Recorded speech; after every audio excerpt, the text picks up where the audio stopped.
But welcome to everybody who's sort of slowly making their way into the session, to this session of the Reimagining Real Estate Sustainability Summit. It's the European perspective, and I'm here from a quite grey and gloomy London this morning. I'm Emily Wright, Tech Editor and Head of Special Projects at EG. And joining us today for this session on ESG and data in real estate, I'm joined by Xuan Chan, Head of ESG Real Assets at Elgin, Head of ESG at Elgin Real Assets, and Sunny Macero, Chief Strategy Officer at Evora Global. Thank you both so much for joining me today. It's combining two of my favourite things to talk about, which is ESG and data. And we're in this world, and anyone who's logging into this event, this conference, will have an interest in this. We are in this world where things are changing so quickly, and they were changing so quickly in terms of ESG and sustainability before the pandemic hit. And now we're kind of in a slightly different situation once again. So we're going to talk about that. But before we do, it'd be really great just to have a sort of minute overview from both of you as to why this is such an important topic for you, and a bit more about your wider roles. So Xuan, can we start with you, please? Sure. Thanks very much, Emily, and thanks very much for having us.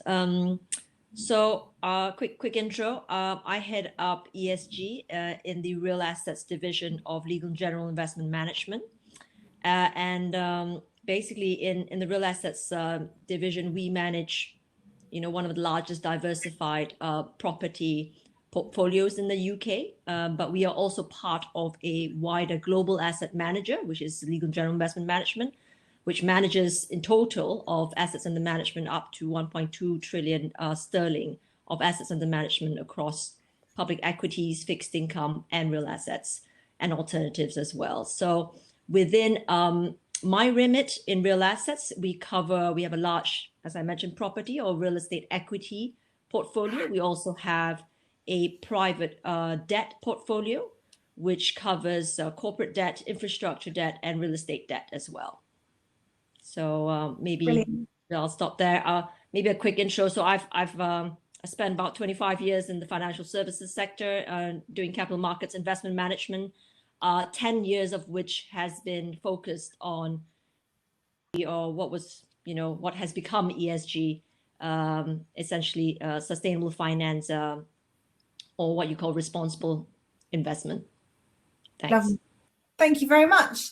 And Sunny, a bit of background on you and why this is such an important topic to you as well. Sure. Good morning to you both and everyone on. Thanks for having me. So I'm the Chief Strategy Officer at Evora Global, and at Evora we focus very much on sustainability and ESG software and advisory services, specifically focused on real estate investment and asset management. So we work with many of the largest institutional investors as well as private investors as well.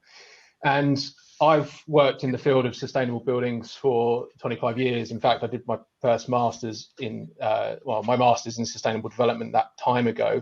So it's been interesting to see how this agenda has evolved over time. And I think right now is a really crucial time for thinking about ESG and sustainability in property, because the science behind the impact that we're having on the environment is clearer now than it ever has been, and also the timeline to act is also very clear.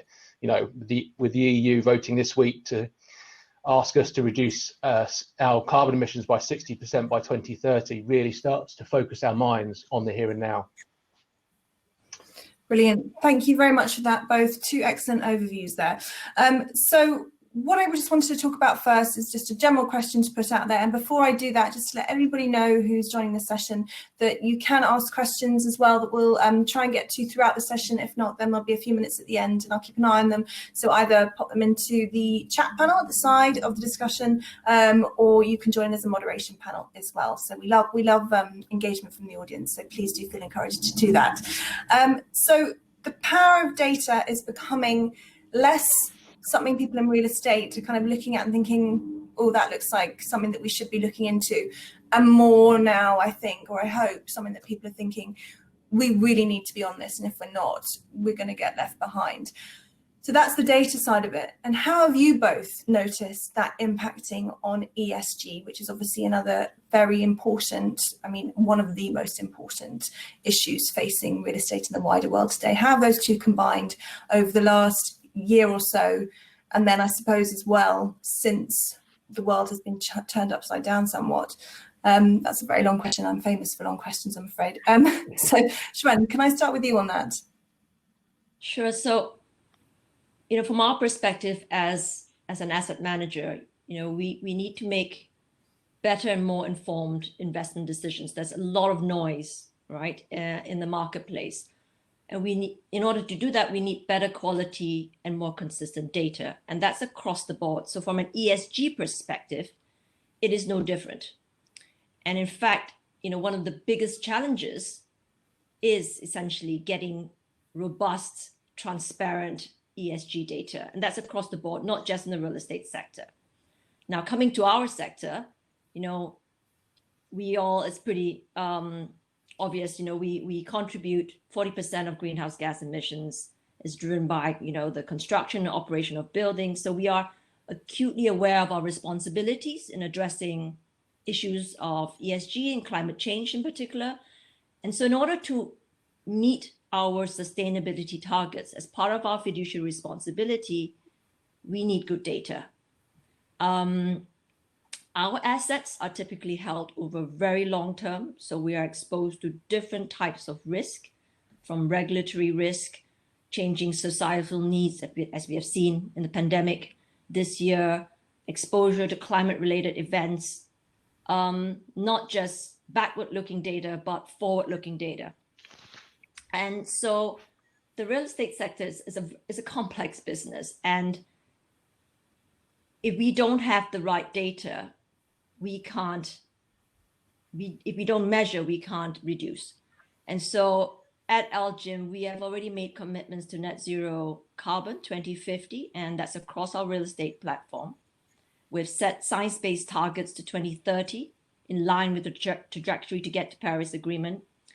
So we have a very challenging task ahead of ourselves, and a fundamental requirement to ensure we meet these targets. We can put a robust plan in place over the next decade and in the future. We just need data, and we can't, as I said, we can't reduce what we can't measure. So I see data has always been an issue, but I see technology being a very important catalyst in helping to support us improving the data that we need to achieve targets. Thank you very much. And Sunny, I saw you nodding there when Shwen was saying it's not just about past data, it's about forward data. And I think you actually even said yes. As you said that. So obviously that's something you feel very strongly about. Could you talk to me a little bit more about that and why you agree and why that's so important? Sure. I mean, I think it's a really important observation because having worked with sustainability data for many years, it's often been the focus of sustainability data systems to really try and capture the data on historical performance. But what we're finding now, and I think this is particularly driven by the climate change agenda, is that since 2015, I think you can plot a very clear pathway to the present day of why there's been increasing pressure on the financial services and investment community to be much clearer in the disclosure of climate risk. And that's important in terms of both what's happened in terms of historical performance, in terms of carbon emissions associated with investment portfolios. But the transition that we're seeing at the moment is the fact that we now have a timeline out to 2050 to be net zero carbon. And then kind of look at backcasting from there. We know now that by 2030, we need to be at least halfway there. If you're in the EU, that's looking like 60% of the way there. And if we now know what that time horizon is, we can then chop that up into future investment cycles, because 10 years is, 2 to 3 investment cycles for most companies. For some, it may be even 1. So that I think does focus the mind, and that's one part of climate risk. So how do you get a portfolio to zero carbon emissions? You have to understand the data behind those properties, and you also have to be able to run scenarios, not just about the carbon emissions, but also the cost of getting there. And I think you can only do that with large portfolios if you with data. You might be able to do it with an individual property without, but I think if you're looking at this strategically, you need to have data underpinning it. And then another dimension around climate risk is looking ahead, is the increasing understanding of the climate science from a point of view of how much more frequent and how severe physical climate events might be, so extreme weather events. And some of those are, very close at hand. I was talking to somebody on the west coast of America yesterday in California, where the weather forecast is it's going to be smoky again today. And wildfires are becoming very much front of mind in that region.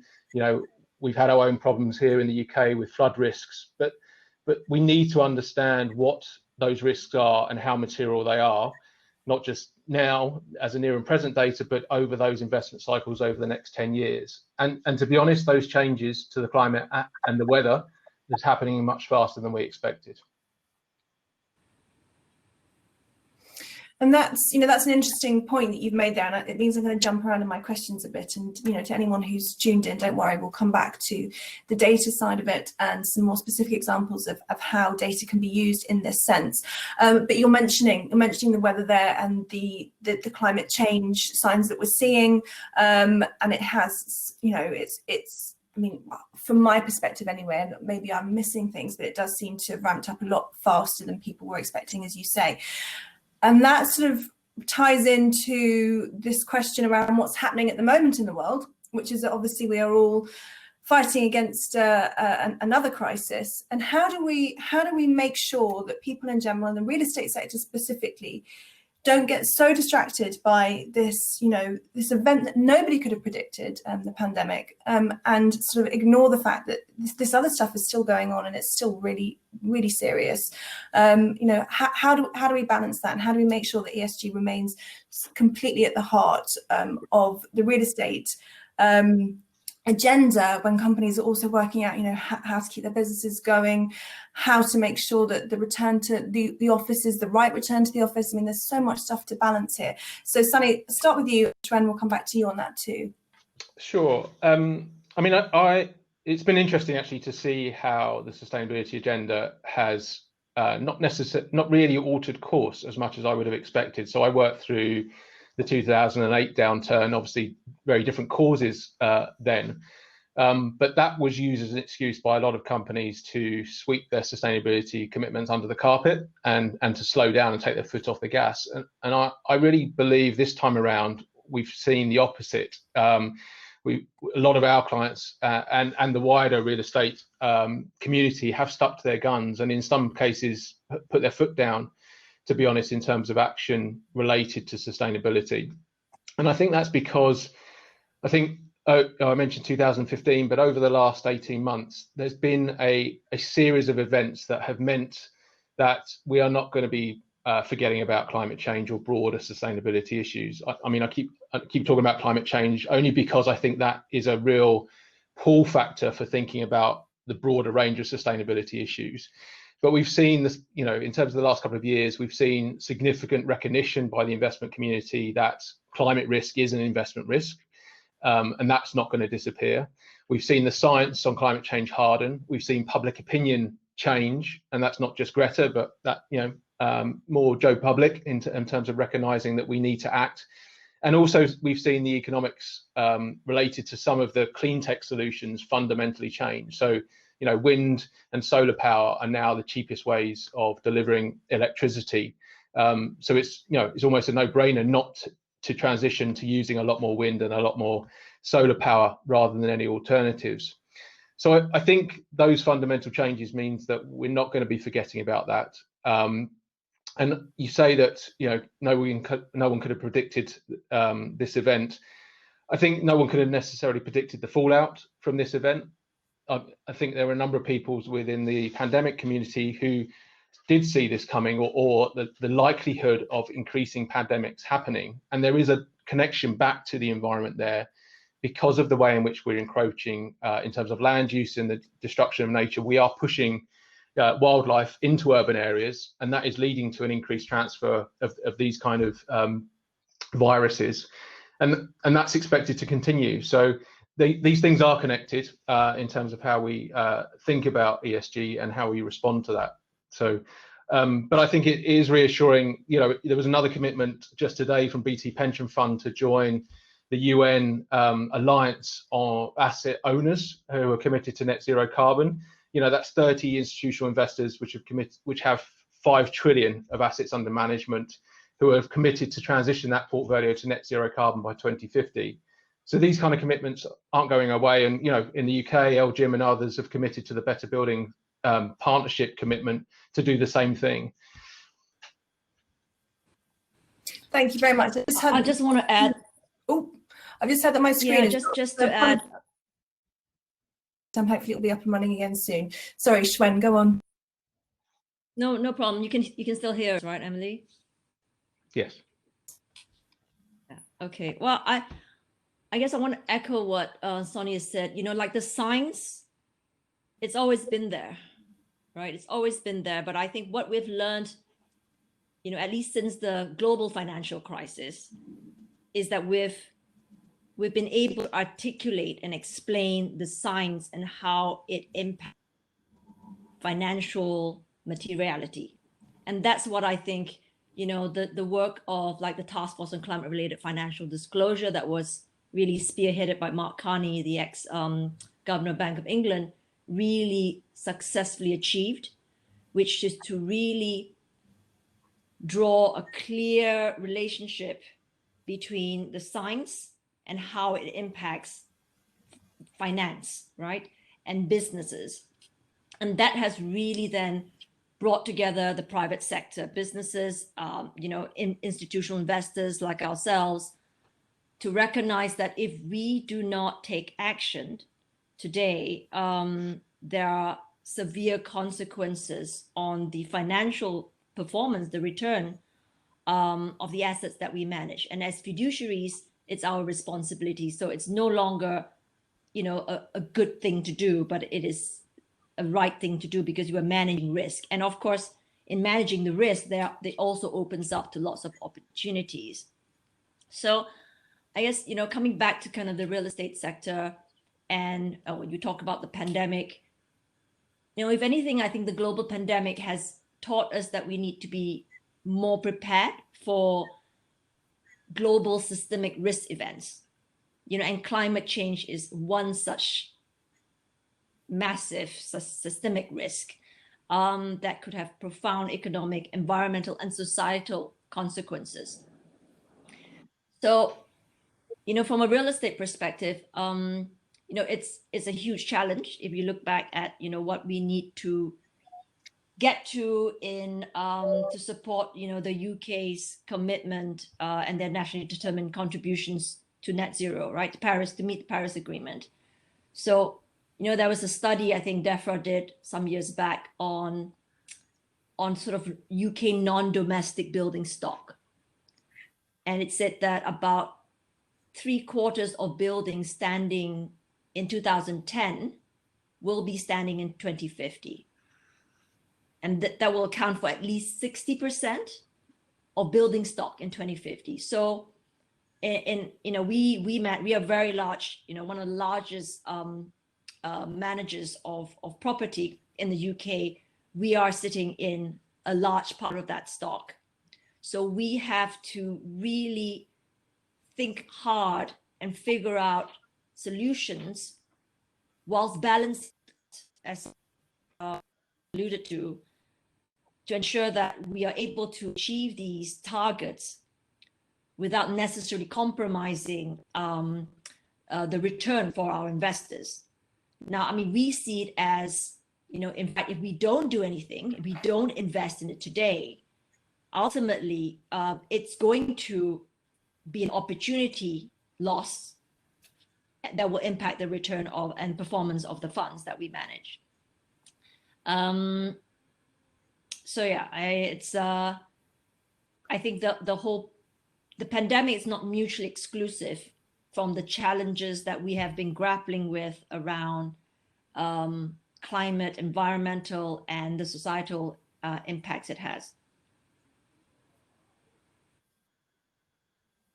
Thank you very much. I'm not sure how my internet is holding up, so many apologies to people if I'm coming on and off. I hope people can still hear me. Perfect, that's great. Thank you very much.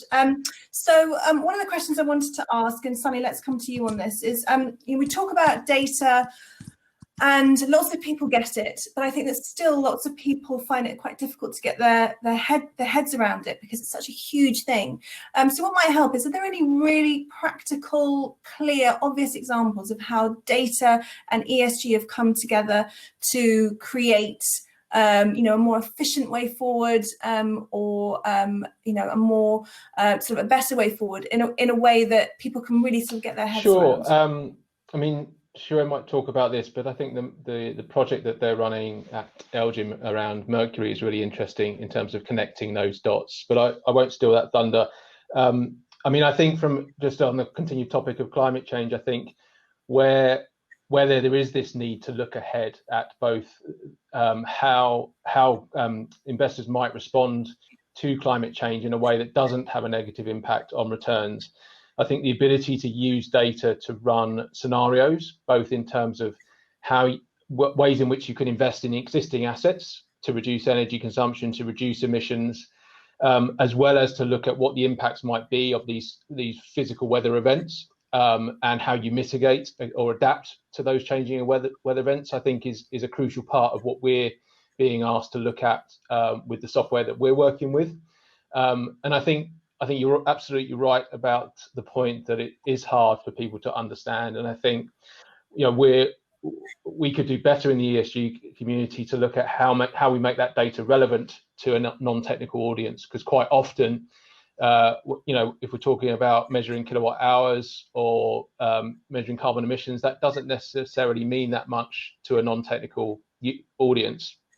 So trying to find easier ways to make that relationship and make it relevant to the investment community, I think is really key.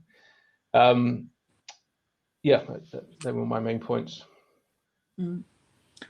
Thank you very much. Do you have anything to add? So Sonny has given me a lead in to talk about our Mercury model. So in 2019, we basically established a new innovative operating model. We called it our Mercury model for managing our buildings. So we believe that the model will improve our financial, our environmental, and social performance of the assets we own and operate, by really reducing the layers between ourselves as the landlord and our occupiers, really developing much stronger relationships with our end occupiers. So the new model essentially delivers what we see as a shift in service standards. So between ourselves, our occupiers, and the building operations. And it enabled us to provide more data-led, more agile services for our occupiers, which are then tailored and flexed, right, to meet the different requirements. Now, our ESG and sustainability objectives are very much integral to this model. And again, coming back to data, we can only achieve it with robust data. So it's as part of this whole Mercury model, we've been working with the Evora team to develop an integrated reporting tool. We call it sort of our dashboard that pulls all the relevant data that we require from electricity consumption, waste management, water utilization, across our entire portfolio, and that we are able to drill down into asset level. I mean, the real estate business is very traditional. It is pretty complex. A lot of parties involved. I like to think about it.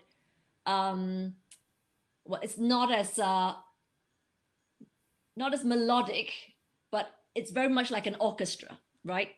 Except we're a little noisier in the real estate sector. It's like an orchestra. You have different musicians, and everyone is playing their part. but they all need to come together to create the score, right? So in our sector, we have a lot of different parties, and they all play their roles. We have our utility bureau service, the asset managers, fund managers, property facilities manager, managing agents. And they all, in order to really kind of get to the common goal on meeting some of our sustainability objectives, these very ambitious targets we have, we all need to have the visibility over the same data. So it's almost like you need to have visibility in an orchestra of the conductor. And so, I mean, I see the role of technology supporting the conductor in bringing the music together, but really bringing our solutions together. So our dashboard that we've started rolling out this year with the Evora team is supporting essentially our carbon emission reduction objectives and other sustainability objectives, really helping us measure and implement our targets.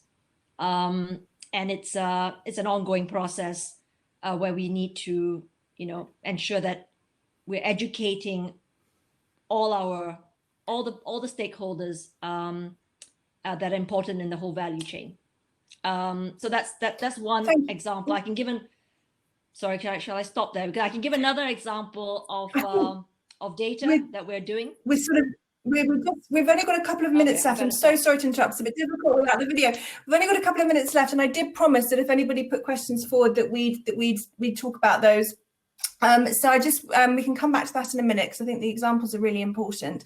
But just with a couple of minutes left, a question here: can you define which ESG-related data field sets are of most critical value to investor-led decision making? Firstly, ones that currently exist, and secondly, which data sets could be of most value that don't currently or easily have to hand in real estate?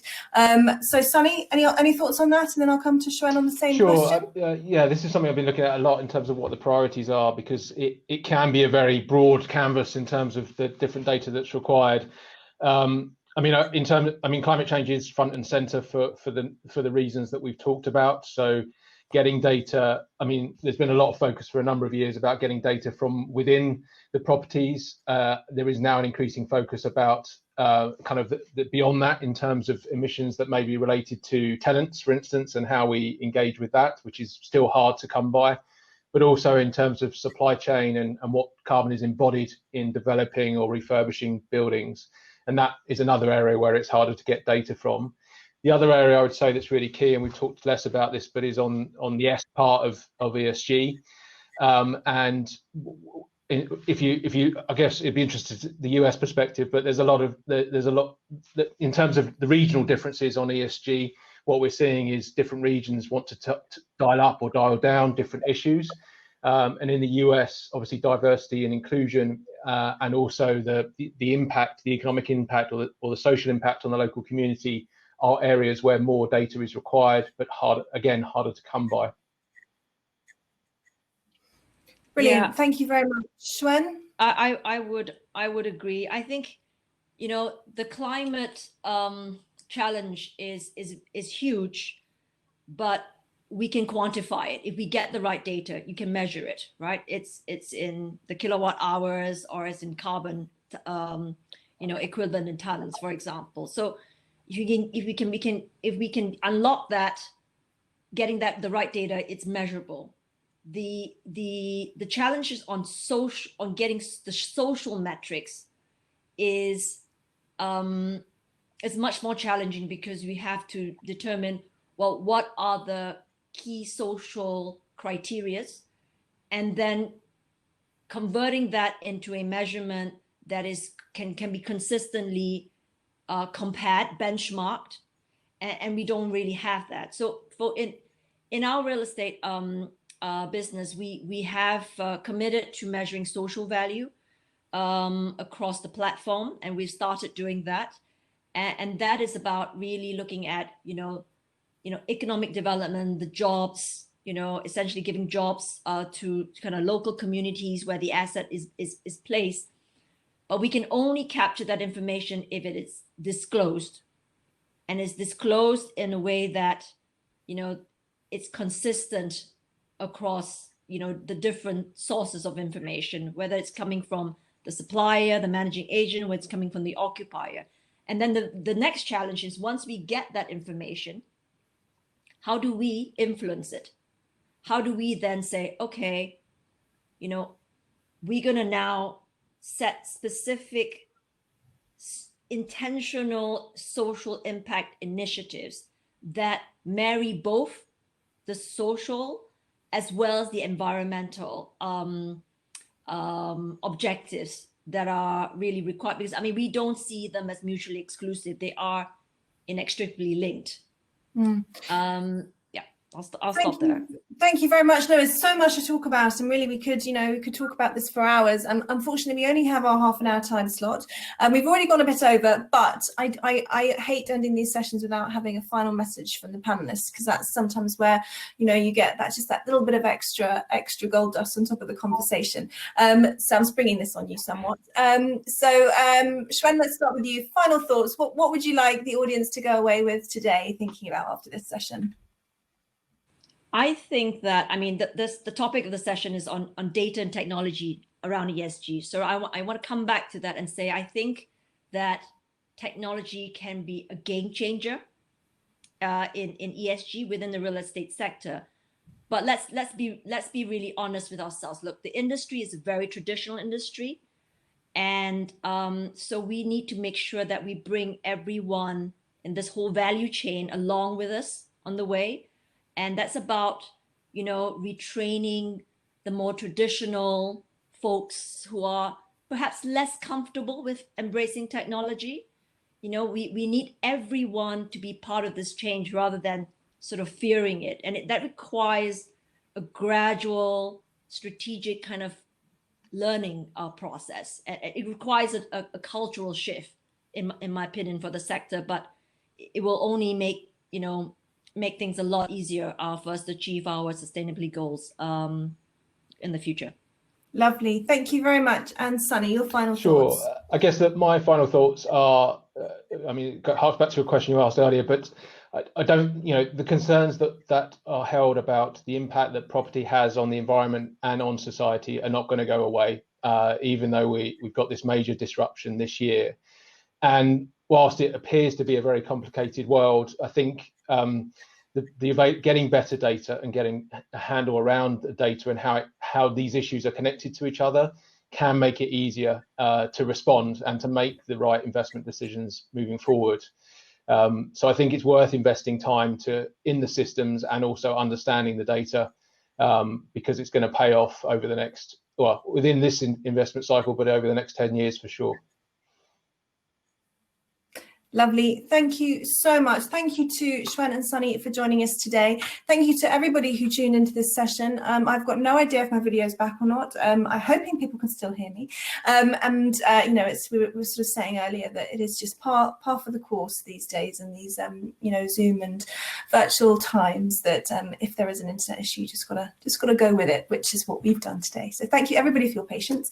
Thanks for joining us for this first session. Thanks again to our panelists, and I hope everybody enjoys the rest. Thanks, Sharon. Thanks, Emily. Goodbye. Thank you very much. Bye. Bye.